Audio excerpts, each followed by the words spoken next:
스픽스 구독자 여러분 안녕하세요. 마키아벨리입니다. 자, 격변의 시절입니다. 많은 일들이 벌어지고 있는데요. 네, 그 일들에 어떤 의미가 담겨 있는지 또 우리가 주목해야 될 점은 무엇인지 오늘도 전문가와 함께 살펴보겠습니다. 변희재 대표 나와 계십니다. 어서 오십시오. 네, 안녕하십니까. 네, 청문회 불려갔어요? 8월 14일에 지난번에 8월 14일 청문회를 주목해라. 아주 중요한 일이 생길지 모른다. 이런 말씀해 주셨는데요. 일단 지난번에 발표한 명단에는 제가 빠졌었는데 좀 기류가 변한 것 같아요. 그래서 좀 추가로 의결해서 참고인으로 나가는 걸로 좀 얘기가 되는 거예요. 참고인으로. 네. 그러니까 이게 왜 그렇게 됐냐면은 김영철이 안 나오는 거는 큰 문제가 없어요. 김영철 검사요. 네. 어차피 김영철에 의해서 위증을 한 장시호만 나오면 장시호 위증을 잡아낼 수가 있기 때문에 그걸로 끝내려고 했는데 장시호가 지금 아예 이 국회를 무시하고 안 나올 것 같다. 네. 그 장시호 주변 사람도 안 나올 것 같다. 그러니까 검찰이 손을 쓴 거죠. 네. 사실은 검사들도 저렇게 안 나오는 게 문제가 될 텐데 일반 민간인이에요, 장시호는. 그렇죠. 그리고 수많은 고발건을 받은, 최소한 2건, 태블릿 조작과 위증교사 관련 2건의 고발이 된 피의자 신분인데, 국회가 의결하는데 그냥 안 나온다? 이거 문제 심각하거든요. 그러면 이제 형사 범죄가 될 수도 있는 거 아닙니까? 도주의 우려가 될 수가 있잖아요. 네. 그래서 나온다고 봤어요. 네네. 근데 조중동이 이번 주부터 그냥 어마어마하게 이 검사청문회를 때리면서 검사청문회를 무서워하는 사람들이 안 나가도 되는 것처럼 지금 막 떠들고 있으니까 네네. 그걸 이용해서 아예 이 장시호 주변 사람들은 싹 다 안 나가는 걸로 해놓으면은 민주당 법사위원들이 누구한테 따져 물어야 되는데 따져 물을 사람이 한 명도 안 나오는 거예요. 네. 아니 그래서 그런지 김승원 의원 이분이 중요합니다. 왜 중요하냐면 더불어민주당 야당의 법사위 간사잖아요. 그 굉장히 중요한 열쇠맨이기도 할 텐데 이분도 그런 말씀을 하셨다면서요. 우리 변 대표를 좀 청문회에 모셔야 되는 거 아니냐. 그러니까 장시호가 나오면은 법사위원들이 이렇게 논파하려고 그랬는데 이 사람 안 나오면은 자 누군가 이 장시호는 위증을 했다라고 자기 책임하에 질러줄 사람이 필요하잖아요. 네네. 그게 누구냐면은 최순실이나 박근혜나 이재용인데 이 사람들은 더 안 나올 것 같은데. 최순실은 나온다고 했죠. 네네. 나온다고 했는데 상당히 이제 이 부담스럽다 이거 전체적으로. 저도 어렵다고 봤었는데 그럼 최순실은 안 나오더라도 저는 어쨌든 사건의 당사자는 아니지만은 그 장시호와 이 김영철 한동훈의 이 태블릿 조작을 파헤친 사람이니까 제가 그 연구 결과를 가지고 나가서 이 사람들 이렇게 조작하고 이렇게 위증했다라고 제 책임에 주장할 수 있지 않습니까?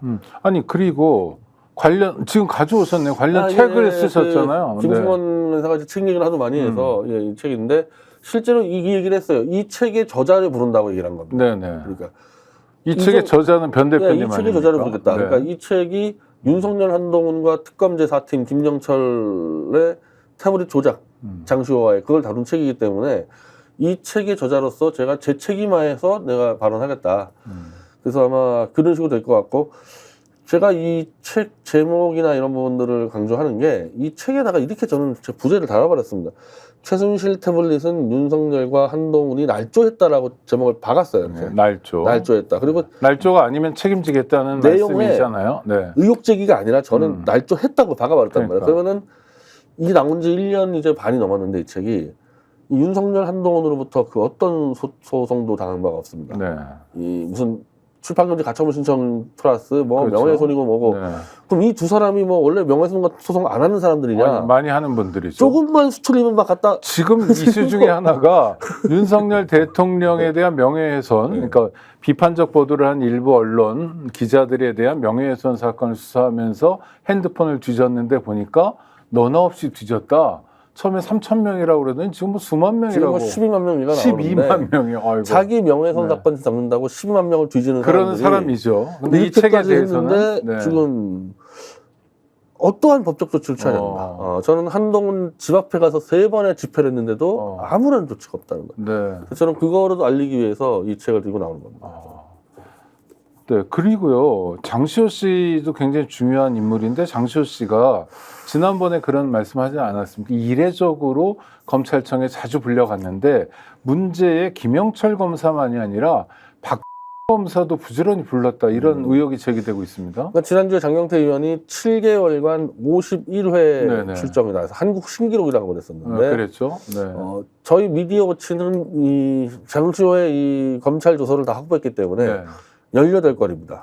그러면은 33건이 없어요. 검찰 조사가. 뭘 했는지, 네. 그러니까 구치소에서 나와서 검찰청에 간 거는 사실인데, 가서 뭘 했는지는 확인되지 않는 게 다수다. 네. 조서가 없습니다. 예. 네. 근데 그러면 조서가 있는 18건은 또 정상이냐? 아, 장시호가 2016년 11월 달에 구속이 됐는데, 네. 초기에는 정상적으로 수사를 해요. 네. 근데 12월 넘어가면서 약간 이상해지더니, 12월 30일부터 이제 완전히 이제 파행이 됩니다. 이제 12월 30일 날 이제 부르는데 장시호를. 잠깐만요. 12월 30, 31일에요. 네, 이틀간 이건 되게 부릅니다. 이례적인 게 검찰청에서 일하는 사람들 다 공무원이라 연말에는 보통 사건을 안 하는데요. 그 12월 30, 31일 날 피의자를 불러가지고 네.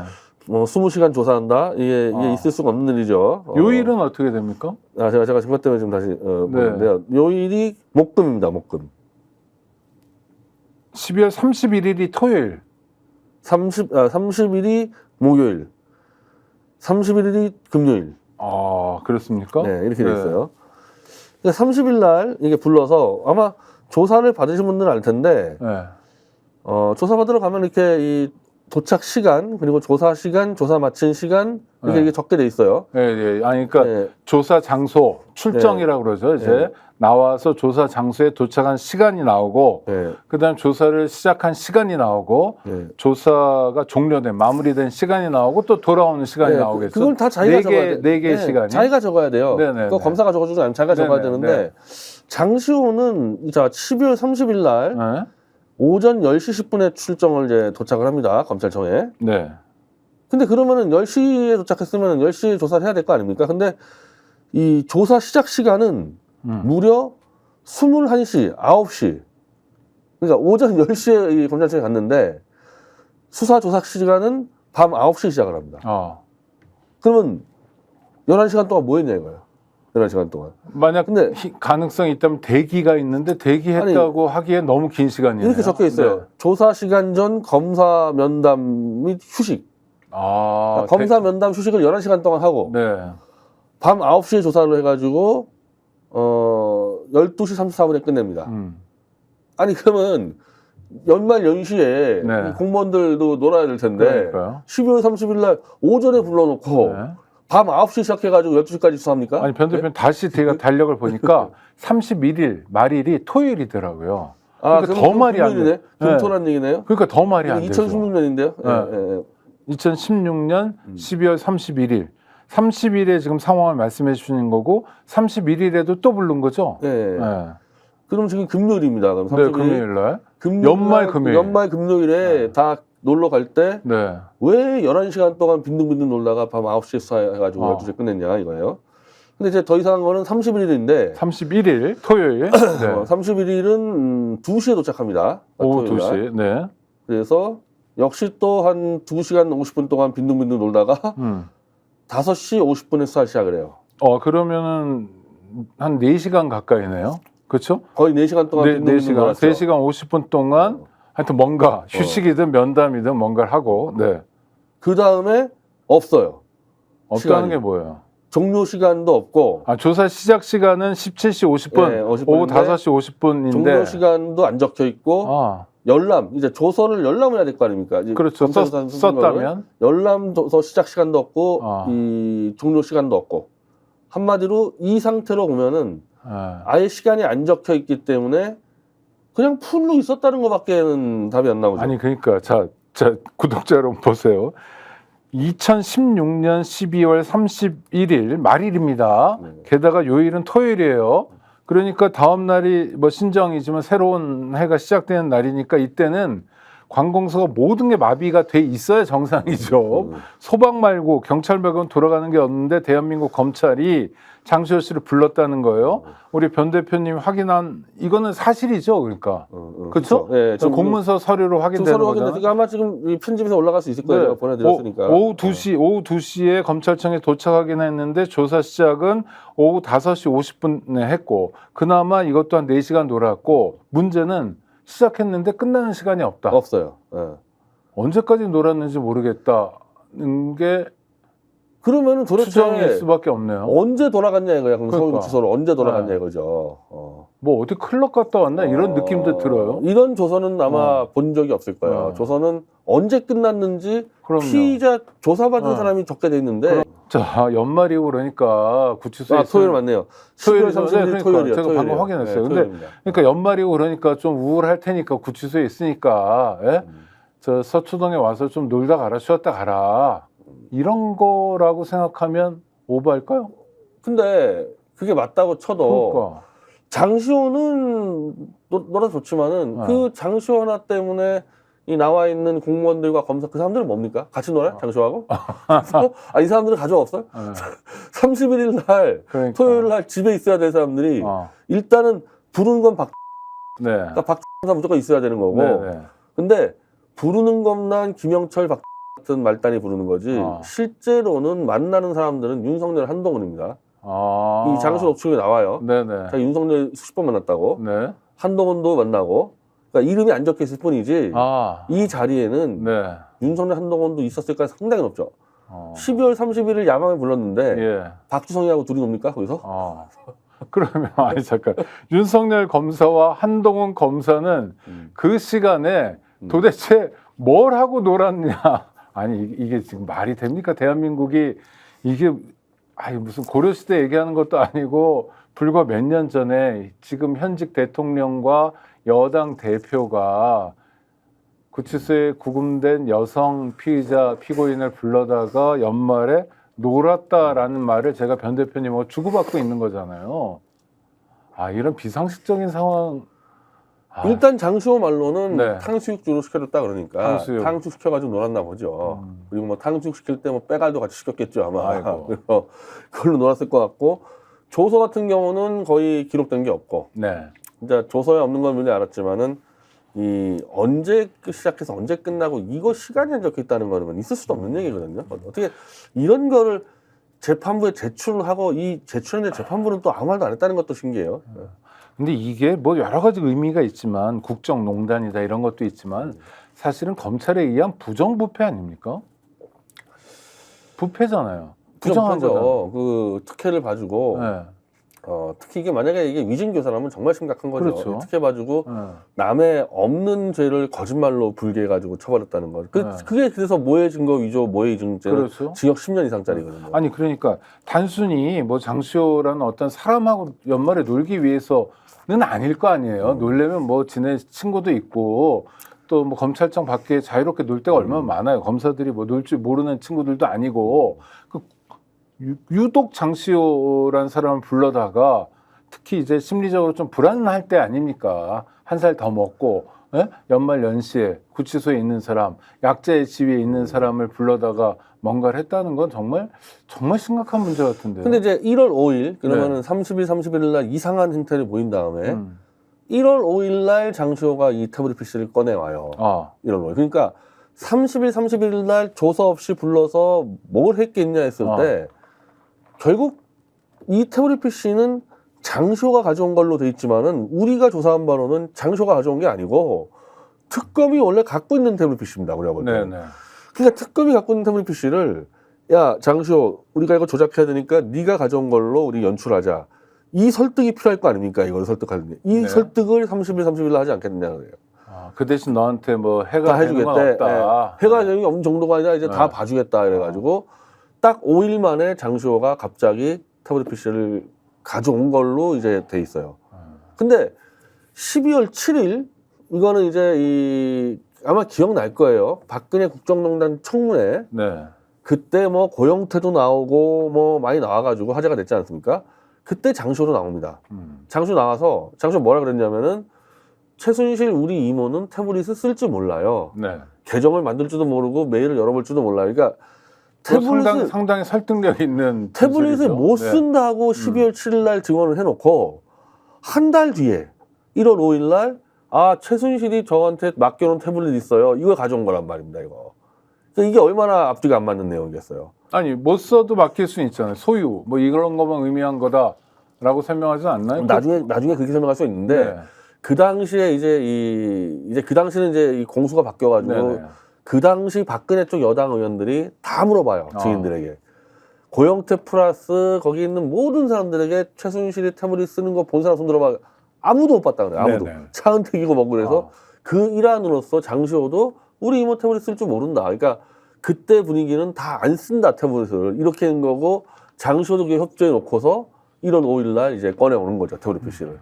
그러니까 사실은 이것도 장시호한테 따져 물어봐야 되는데 뭐 이제 그런 식으로 변명하겠죠. 나는 쓸 줄 모른다 그랬지 최순실이 뭐 갖고 있지 않다는 얘기 안 했겠다 뭐 이렇게 했는데 하여튼 이런 부분들은 다 따져볼 필요가 있는 겁니다. 이게 굉장히 심각한 사태인 게요.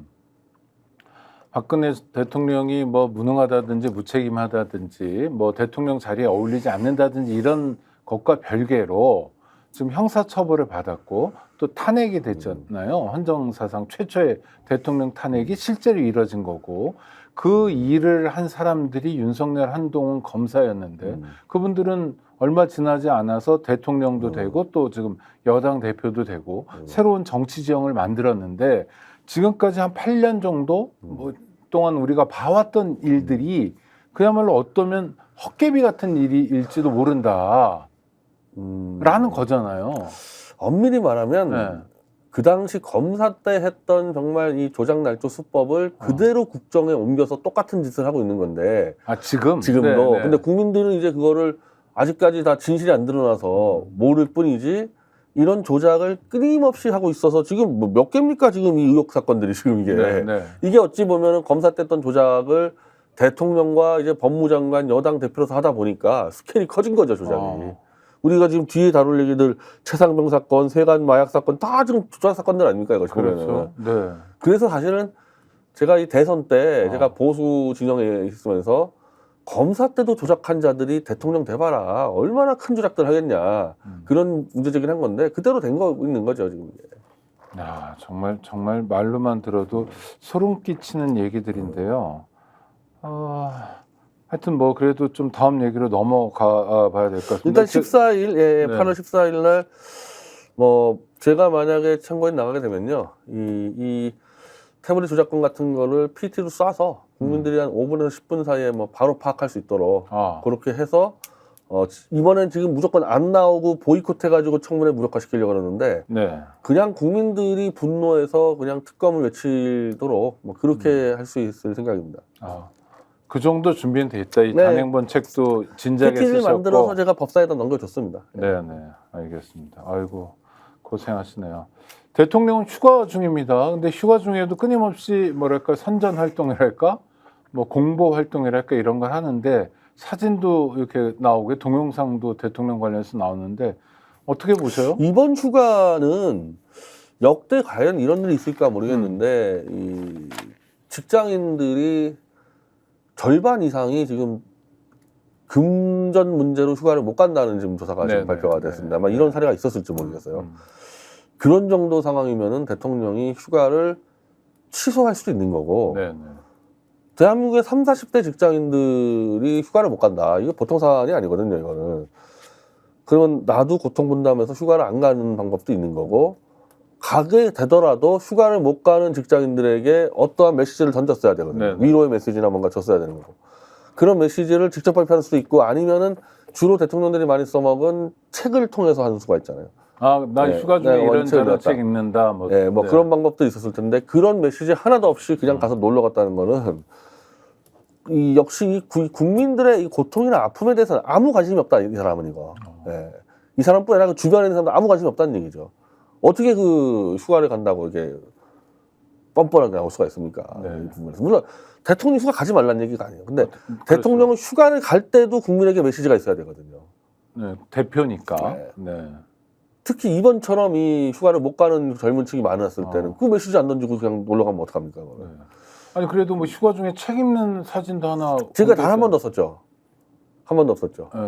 이거 나왔나요? 나왔어요? 이번에, 예, 사진이 하나 나와. 어떤 책 나왔습니까? 그 책 제목은 모르는데요. 아니 진짜 책을 하나 들고 아니, 이렇게 티셔츠 입고. 아니 책을 예. 다른 대통령들이 무슨 책 팔아주려고 책 소개합니까? 예. 자기 메시지를 던지기 위해서 책을 소개하는 건데 그렇죠. 예를 들면 내 기억으로 저 문재인 대통령 주로 무슨 동아시아 국제관계 책을 내가 한 걸로 알고 있고 네네네. 박근혜 대통령과 로마인 이야기를 한 걸로 알고 기억나고 있는데 네. 그게 그냥 뭐 책 팔아주려고 책 소개했냐고요.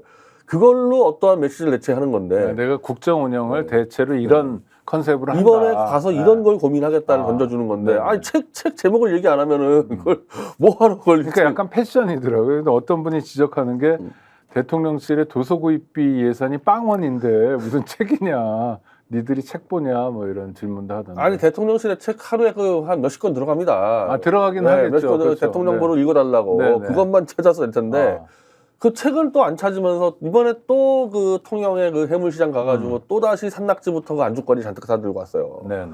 지금까지 대통령이 시장 가가지고 딴 거 산 거 봤어요. 맨날 그 해산물 안주거리 사가고 소주 타령하고 아, 그래가지고 2달 전에 오래전에 2달 전에 시장 가가지고 그 안주거리 들고 있다가 그 소주 한 병 생각나 그래가지고 YTN에서 그걸 영상을 만들었는데 영상을 내리라고 협박하지 않았습니까 언론사를. 그럼 좀 뭔가 바뀌어야지 아이템이. 또다시 해산물 사러 갔어요. 또다시 해산물. 아니 대통령은 옷은 안 삽니까? 신발 안 사요 신발? 모조리 안주만 삽니까 이 사람은 시장 가가지고?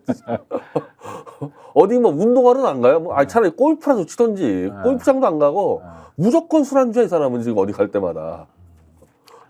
뭐 자기 정체성, 뭐 하고 안 어울리는 자리에 있어서 그런 것 같긴 한데 그래도 대통령실이라는 게 엄중하기 때문에 그렇죠. 그러기 위해서 참모들도 있는 거고 하나하나가 다 그러니까 메시지해야 지금까지 되는데. 계속 술안주 먹는 것만 사들고 갔단 말입니다. 이거. 네. 그러면은 그거 가지고 2달 전에 문제가 됐잖아요. 네. 자기들이 문제 삼았지 않습니까? 아니 윤석열 대통령 술 좋아하는 거 세상 다 아는데 본인이 시장 가서 소주 한 병 좋겠다 떠들어놓고 그거 영상 내려고 협박하고 그런 일까지 벌였으면 이번에는 옷 파는 시장 가서 옷 파는 시장은 뭐 장사 잘 됩니까? 네. 옷이라도 하나 사던지 왜 또 해산물 사러 가냐고 그래서 왜 그런 거 같으세요? 머리에 꽂혀 있는 거야 이 사람은 그냥 하루 종일 네. 오늘은 무슨 안주로 술 마실 건가. 그러니까 단 한 번도 이 사람은 내가 국민들에게 오늘 어떤 옷을 입을 이 고민한 적이 없고 네. 빨리 가서 내가 무슨 안주하고 뭐 마실 거 이것만 생각하는 사람입니다 이거. 그렇지 않고서 이게 될 수가 없죠. 실제로 옷에 대해서 이거 뭐 바지를 거꾸로 입었니 많이 뭐 한두 번 사고 쳤어요 옷 가지고. 그리고 그 옷 사고 친 거에 대해서는 김건희 여사 책임 없습니까 그거? 그 네. 부인 책임이죠 부인 그렇죠. 책임. 네. 어떻게 남편이 바지를 네. 거꾸로 안 입었다면서 근데 거꾸로 입은 것처럼 하고 다니는데 그 꼴을 그냥 놔두고. 근데 이번에 또 김건희 여사는 따로 갔어요 휴가를? 네. 그러니까 왜 그건 또 뭘까요? 또 그거는 뭡니까, 이게? 디얼백 이런 것에 대한 의식일까요? 아니 그러면 안 나타나든지. 네. 아니 대통령이 통영으로 휴가 갔는데 네. 왜 통영이 안 나타나고 부산에서 나타나는 거야 이 그러니까요. 사람은. 아니 그러니까 이게 뭐예요 이건? 우린 별거하고 있다고 자랑하는 거고 뭐 하는 거야? 그거 아니. 네. 그 미국에서 그 가장 부부 사이가 안 좋았던 대통령이 클린턴하고 힐러리. 그분들은 뭐 재임 중에 사건이 터졌으니까요. 바람피다 걸리고 네. 전 세계가 다 아는 둘이 사실상 거의 별거하는 부분인데도 네. 휴가 갈 때 같이 가요. 그 더 좋아서 가겠습니까 그 사람들이? 우리 부부 그래도 정치적으로 건재하다 이거 알려주기 위해서 하는 건데 이 둘은 뭐 하는 거예요? 지금까지 아니 휴가 갈 때 제 기억에는요 같이 나온 적이 없어요 휴가. 지난번에도 아마 안 나타났을 겁니다. 아니 그건 정치적 위기나 소위 김건희 리스크가 있기 때문인 것 같기도 한데 그러면은 대통령 부인 김건희 씨는 좀 조용히 지내거나 아니 리스크 문제는 그것도 아니고. 리스크 네. 문제면 나타나지 말던지. 그러니까요. 아예. 네. 그럼 가장 리스크가 없는 게 남편 갈 때 따라가는 거예요. 그게 리스크가 제일 없는 건데 네네. 그건 안 나타나고 부산에 가서 뭐 또 마늘하고 대추 사요 그 사람은 또. 네. 뭐 굿합니까? 마늘 대추 딱 생각하면 무당 국밥 생각이 안 나는데. 대추는 다산의 상징이고 마늘은 사람이 되려면 먹는 거. 아니 뭐 그거 이런 거. 무당 굿할 때 써먹는 거예요. 그거. 네네. 남편은 술안주 사고 부인은 굿할 때 제사 음식 사냐고 그래요 진짜. 이럴 때 대통령이나 대통령실이 저희 스픽스 마키아벨리에 대통령을 어떻게 이렇게 조롱하냐 하고 정색을 하고 좀 문제 제기를 했으면 좋겠어요. 그런 거 아니다. 이런 정치적 메시지가 들어있다. 또는 뭐 대통령실 이렇게 정상적으로 움직이고 있다 이런 걸 좀 한 번이라도 보여줬으면 좋겠어요. 그 옷 아까 옷 얘기했는데 옷도 그 네이비 그 애들 그 그러니까 짝짝 밀리터리 옷 입고 나타나요. 아니 대통령이 국군 통수권자인데 그 밀리터리 차라리 입으면 해군 제복 입고 오든지 그 밀리터리 그 애들 사 입는 거 입고 와가지고 또 군 면제자가 그것도 또 해병대 뒤집어 나가지고 지금 끝장 내놓고 나서 컨셉을 도대체 뭘 잡고 있는 거야? 뭘 잡고 있는 거야, 사람들은? 잡고 있는 건가요? 뭔가를 아니면 안 잡고 있는 거? 안 잡아주는 거, 안 잡아주는 거? 안 잡아주는 건 대통령이 그러니까 통제가 안 되는 거죠. 그냥 하루 종일 술 생각밖에 없는 겁니다, 이거는. 아니 그런 분은 낮술도 꽤 드실 텐데 그렇죠? 낮술 마시겠죠. 네, 낮술 마시겠죠. 아니 이 해산물 잔뜩 사간 게 아마 오후 때인데 그거 사가서 바로 마셨겠죠. 신선할 때 바로 마셨겠죠. 아 이게 진짜 우리가 이런 얘기하고 있는 게 정말 한심합니다. 제가 그리고 엄밀히 말하면 이 모든 지금 컨셉이 안 맞는 책임은 사실 영부인 책임이에요. 그럼 영부인은 하루 종일 뭐 하고 다니는 거야, 그 사람은? 남편 옷도 하나 안 사줘가지고 그 짝퉁 그 해군 옷 입고 다니고. 아니 그러니까 이런 게 왜 문제냐면 지금 러시아 우크라이나 전쟁하는데 러시아는 경기도 활성화되고 뭐 여러 가지로 좋은 징조들이 많은데 우크라이나가 도대체 전쟁을 수행할까 싶을 정도로 병사 모집 자체가 안 되고 뭐 부패하고 한꺼번에 차관들이 뭐 3-4명씩 잘리고 이런 우리나라에서는 별로 보도되지 않는데 이런 상황이거든요. 그러니까 젤렌스키도 사실 어떤 국민적인 쇼 같은 걸 하면서 국면을 이끌어 왔는데 더 이상 언제까지 통할 거냐. 나라가 밑에서부터 붕괴되는 조짐이 보이는데 이게 사실 지도자 리스크 아닙니까? 그렇죠? 대한민국은 아니 우크라이나는 그래도 밀이라도 많이 나오고 러시아도 그렇지 않습니까? 뭐 석유나 천연가스라도 많이 나오고 식량도 자급되고 수출도 하고 이런 나라들인데 한국은 그 어떤 것도 안 되는 나라잖아요. 식량도 안 되고 에너지도 안 되고 이거 나라 걱정이 정말 돼요. 막 이런 생각을 하다 보면요. 그래가지고 대한민국은 외환 위기 한번 오면은 그냥 끝장난다는 거 한번 경험하지 않았어요? 9-7년 했죠. 그냥 끝장나버려요. 외환 위기 한번 오면은. 그 정도로 이제 대외 경제에 취약한 나라인데. 그러니까요. 어차피 우크라이나 이 전쟁 문제도 미국 대선과 맞물려서 뭔가 큰 변화가 있을 텐데 그때 대한민국은 위기를 닥칠 수밖에 없는 줄을 잘못 썼거든요. 줄을 잘못 써가지고 그 문제도 크죠. 앞으로 어떻게 될지. 근데 그런 국정 구상은 또 하고 있었는지 모르겠어요. 이 우크라이나 전쟁이 갑작스럽게 이제 러시아 위주로 종료됐을 때 그다음 어떻게 할지는 어떤 계획 세우고 있는지 모르겠습니다. 아니 그러니까 어떤 저 국제 정세에 따라서 또 우리는 뭐 달러도 중요하고 뭐 그렇지 않습니까? 주식시장이 뭐 하루에 요동치기도 하고 막 이런 상황에서 정부의 역할이라는 게 보여야 되는 거 아닙니까? 지금 국민들에게 어떤 메시지도 던지고 그래야 되는데 그러니까 대통령이 던지는 메시지가 뭐 통영시장의 해산물이 좋아요 뿐이라면 이건 정말 심각한 상황 아닌가 이런 마음이 들어서 여쭤보고 또 드리는 말씀이에요. 국정 운영 플랜이 없기 때문에 그때 그냥 땜질로 때우고 있거든요. 그 이제 윤석열뿐이 아니라 지금 한동훈도 그냥 무슨 사건만 터지면은 계속 입법 개정만 얘기하고 있고 법 개정만 얘기하고 있고 이런 식으로 넘어가니까 풀려 나가는 게 하나도 있을 수가 없죠. 근데 이거는 저는 뭐 근본적으로 이 밀실에서 증거나 조작하는 검사들이 정권 잡았기 때문에 이거 솔직히 이 정권 만들어낸 이 선택한 국민들 자업자득이에요. 이거. 근데 국민들이 치러야 될 대가는 이건 좀 충분히 이게 이 대한민국 국민들 수준이면은 인지가 가능했어야 되거든요. 특히 보수는 더 그렇죠. 보수는 박근혜 수사할 때 검사들이 조작했다고 다 떠들었는데 그 검사들한테 정권을 같이 만든다는 게 있을 수 있는 얘기겠어요, 이게. 그러니까 이게 양진영으로 정치 지형이 만들어져 있고 나는 어떻든 간에 저쪽이 지길 바래 이런 욕구가 커서 그런 겁니까? 이제 그게 이제 극단화되면서 양극단. 이제 무조건 그러니까 한마디로 그 당시 상황 얘기하면은 이재명을 잡을 수 있으면은 김정은이라도 찍겠다라는 게 보수의 이 정신 상태였기 진짜 때문에 김정은이라도 그런 상태였기 때문에 그게 얼마나 위험한 짓인지 이제 체감을 하게 되는 거죠. 근데 지금 체감을 하고 있습니까? 범보수 진영에서? 아니면 뭐 지금도 어쨌든 윤석열 지지율이 범보수 진영에서 20%대밖에 안 나오기 때문에 절반 이상은 이제 체감하고 빠져나간 거죠. 절반 빠져나갔고 이제 올드라이트만 남아 있는 건데 그 올드라이트는 이제 또 한동안 숙청 나가고 있기 때문에 네. 다 이제 깨닫고 있는 거죠. 이제. 알겠습니다.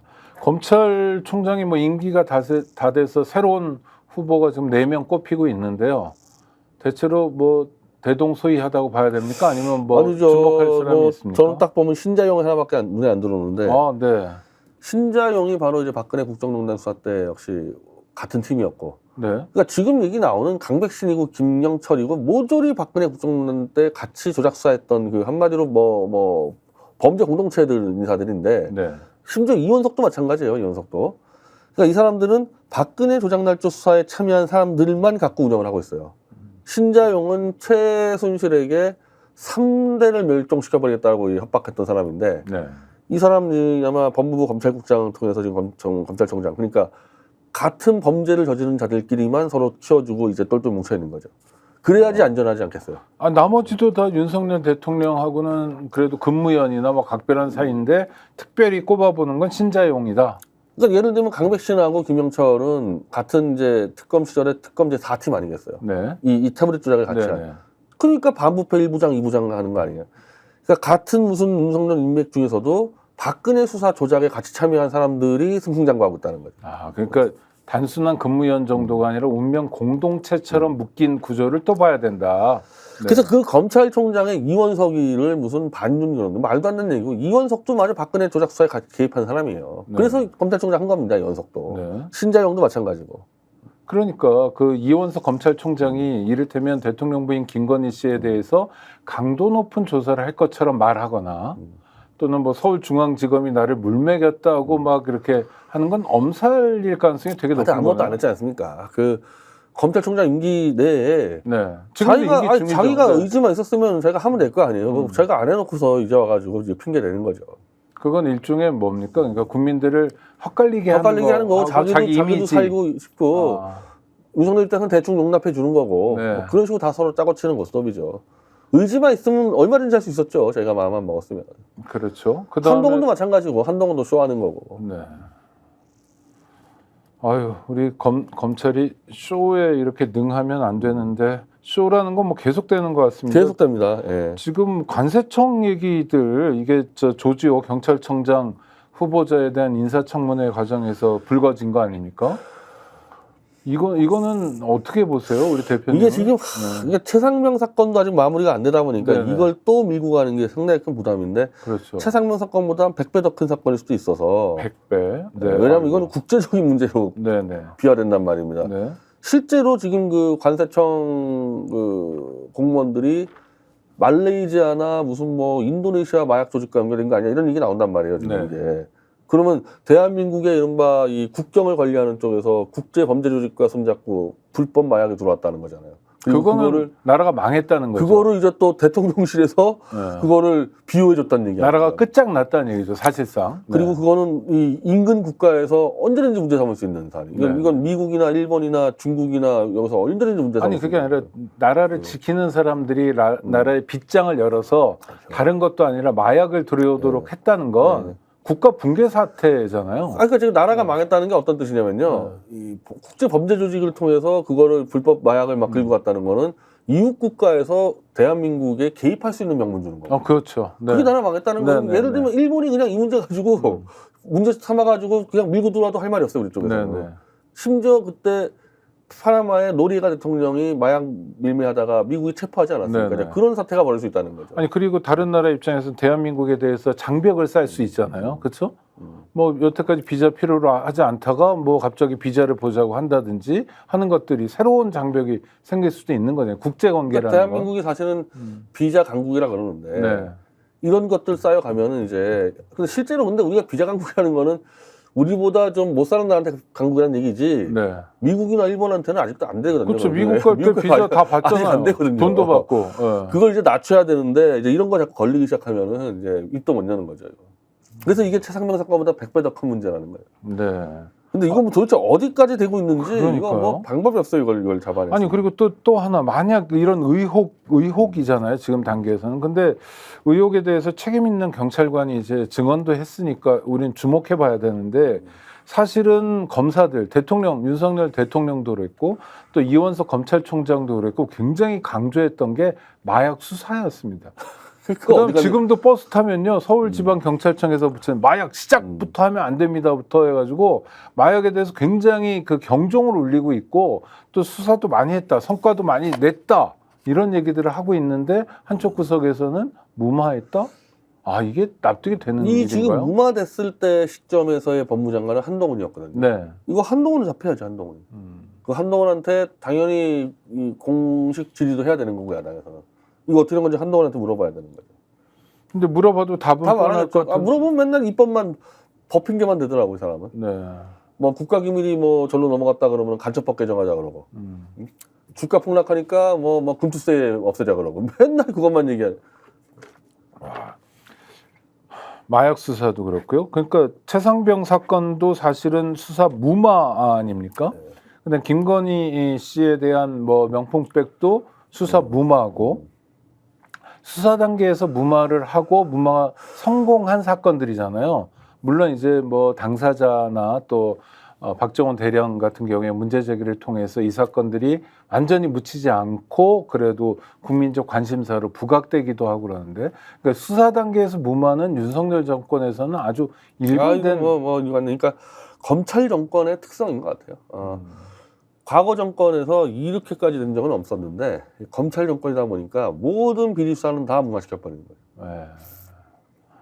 알겠습니다. 아이고 야당 얘기도 잠깐 해볼게요. 이제 야당 전당대회가 마무리됐는데요. 뭐 예상했던 결과들이 이제 나오게 되는데 전당대회야 뭐 정해진 뭐 정치 그쵸. 프로그램이니까 네. 했다 치고 이제 예상대로 뭐 최고위원들 다 진영이 갖춰지고 그다음에 뭡니까 뭐 시당위원장, 도당위원장들 진영이 갖춰지고 당 대표는 뭐 이재명 대표 전 대표가 되는 거고. 그럼 이제 민주당은 앞으로 뭘 해야 되는 겁니까? 숙제랄까, 근데, 과제랄까? 네. 전 참 이번에 이걸 보면서 이재명 대표는 길이 정면 돌파하는 것밖에 없겠다는 생각이 든 게 네.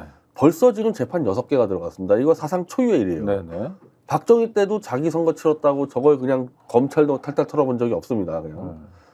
근데 이게 지금 벌써 야당 대표가 됐는데 재판 6개 걸어놓고 그럼 이 정도에서는 이제 끝내야 될 거 아니에요? 네. 야, 근데 권순일 대법관을 3년을 수사해가지고 그래서 대장동 50억이요? 자, 변호사법으로 기소를 했는데 네네. 그러면 권순일 대법관이 그 50억 가지고 사후 뇌물죄로 이재명 대표를 봐줬다라는 그 혐의가 있지 않습니까? 네. 재판거래? 네. 그러면 이번에 그거를 제끼고 변호사법만 기소했으면 그건 접어야 될 거 아닙니까? 네. 또 수사를 한대요, 그거는. 계속. 계속 수사를 하겠다는 거. 네네. 그러면 임기 내내, 윤석열 임기 5년 내내 이재명 대해서는 계속 모든 걸 수사 다 하겠다는 뜻입니다. 그리고 그게 보통 사안이에요. 이재명 대표가 뇌물을 줘가지고 대화 무죄 받았다. 이거 정치면 끊어놓을 수 있는 거 아닙니까? 그거 아주 심각한 사실이라면 아주 심각한 범죄죠. 3년 동안 수사했는데 네. 기소를 못한다 그러면 증거 없는 거 아닙니까? 그럼 네. 접어야 될 거 아니냐. 근데 또 수사한다고. 결국 이거는 그냥 죽이겠다는 거야. 그냥 이재명 죽이든지 아니면은 이거를 포위해가지고 뭐 100개를 늘리겠든지. 이거 정상적인 정치가 아니지 않습니까? 아무거나 건드려서 혹시 걸리면은 대박이어서 좋고 유죄가 나오면 그렇지 않더라도 협박을 해가지고 수사와 뭐 기소와 한다고. 재판만으로도 어마어마한 압박이다. 아니 이런 상황이면 이재명 대표가 할 수 있는 게 뭐가 있겠습니까? 이거 저 정권 끝장내는 거 말고 뭐가 있겠냐는 거예요. 네. 방법이 없잖아요. 그래서 이재명 대표는 그러니까 검사 4인 탄핵이라는 게 밀고 들어온 건데 네. 검찰 정권에서 제일 중요한 문제는 검사 탄핵이겠죠. 그리고 김영철 탄핵은 실제로 한동훈 소리가 맞물려 있는 거고 결국에는 이거는 이재명 대표가 원하지 않든 목숨건 싸움이 될 수밖에 없는 거고 이거는 진짜 누가 먼저 죽이냐의 싸움밖에 안 되는 거여서 방법이 없어요.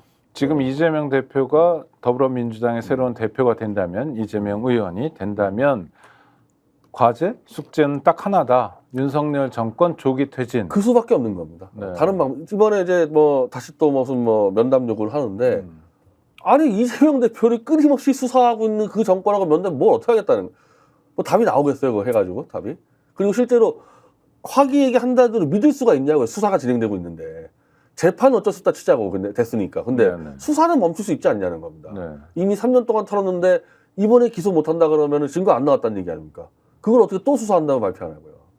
야, 근데 여야 영수회담이라고 흔히 부르잖아요. 하여튼 대통령과 야당 대표의 회담을 통해서 검찰이 진행하는 뭐 혐의가 있든 없든 간에 수사를 멈추게 하는 건 불가능할 거 아닙니까? 논리적으로는.